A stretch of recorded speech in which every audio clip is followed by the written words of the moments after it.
Hi girls, it's Monday. So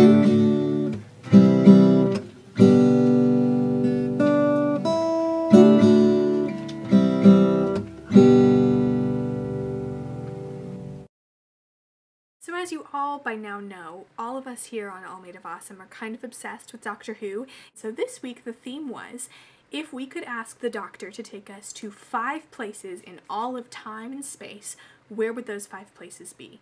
Because I'm a potential history major and a huge history geek, I decided to go with 5 places in Earth's history. To give you an idea of how difficult it was to come up with 5 places, this was my brainstorming. Place number 1, the Globe Theatre, circa 1600. Yes, I'm aware this was already made into a Doctor Who episode. It's possibly my favorite Doctor Who episode that I have yet seen. However, as you all know, I'm a huge Shakespeare nerd. What you may not know is that I'm also obsessed with Queen Elizabeth. So going to see the original production of Twelfth Night, or what you will, would be kind of incredible.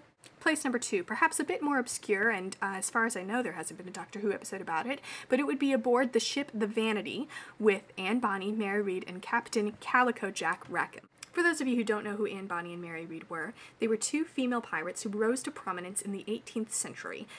Both had some pretty amazing backgrounds. Anne Bonny was an Irish immigrant who grew up in Charleston, South Carolina, and then ran away from her very wealthy father to get married, and then abandoned her husband when he turned into a coward and was captured on a pirate ship and fell in love with the pirate captain, Captain Calico Jack, who was called Calico Jack because he wore lots of colorful clothing. Mary Read was one of a pair of twins. Her brother died in infancy, so she was raised to look like a boy so that her mother could get money from her mother-in-law because her husband had abandoned her and her mother-in-law didn't like women.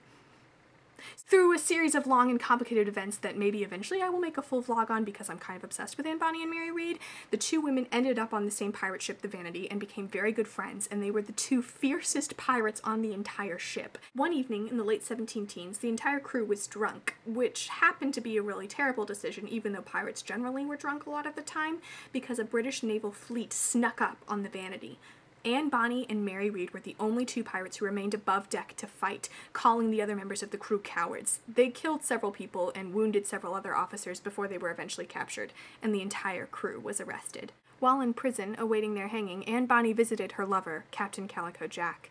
Instead of uttering words of comfort to him in his time of despair before he died, she whispered probably one of the most badass lines in all of history. "Had you fought like a man, you need not have be hanged like a dog." There are lots of theories about what happened to the women. What we do know is that they escaped hanging in 1721 while everyone else was hanged because they pled their bellies, meaning they claimed that they were pregnant, and since it was commonplace at the time to not hang a woman when she had an innocent child in her stomach, they escaped. No one really knows what happened after the women pled their bellies. Some people believe that Mary Read died of Spanish fever in the prison. Others believe that she faked her own death and escaped under the shroud as she was being carried out of the prison. Some people believe that Anne Bonny was bought again by her wealthy father in Charleston, and he forced her to settle down with a family somewhere in the Caribbean. Others think that she escaped and started running her own tavern. But my personal favorite of the theories is that the 2 women escaped together and ran away to Louisiana to raise their children and remained lifelong friends.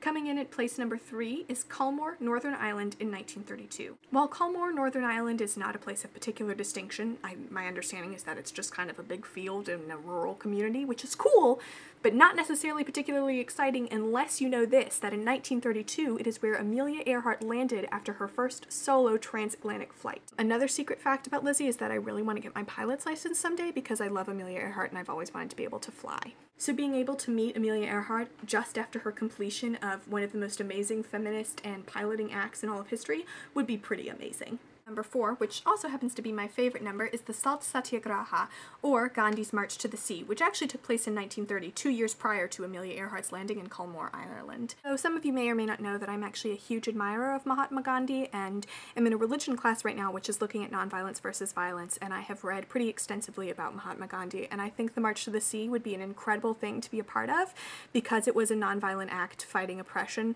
And finally, coming in at position number 5 would be going to see Jesus' Sermon on the Mount. Because whether you practice any religion or not, or whether you identify yourself as a Christian or not, you do kind of have to admit that Jesus is like one of the most influential historical figures of all time, and it would be really cool to get the facts straight from the man, if you know what I'm saying. So those were my top 5 places. Like I said, this was a really difficult list to come up with, and as aforementioned, there was a lot of brainstorming involved. If you guys want to know what some of my other places were, you can leave in the comments below, because this was actually a really cool prompt, and I kind of want to make another one of these at some point. So, with that being said, Jen, I will see you tomorrow. And most especially, happy birthday, Sarah Michelle. I hope 21 is the best year ever.